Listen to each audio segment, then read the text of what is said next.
Forest Pack is a scattering plugin. In this video, I shall show you how to scatter items on 2D area or 3D surface.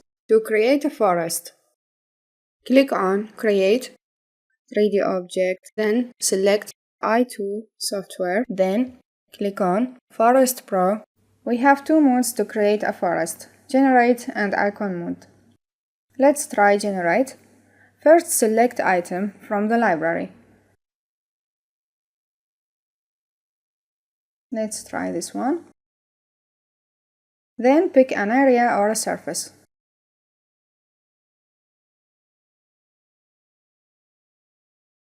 Or we can select items from the scene.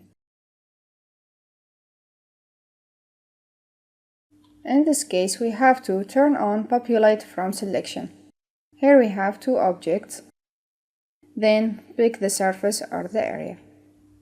This happened because of the last selection from library.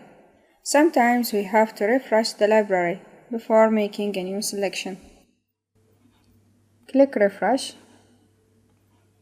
None selected. Now we can pick the surface or the area we want to scatter on. And here is the forest. We can edit these items. Modify. As we can see, the forest follows the editing.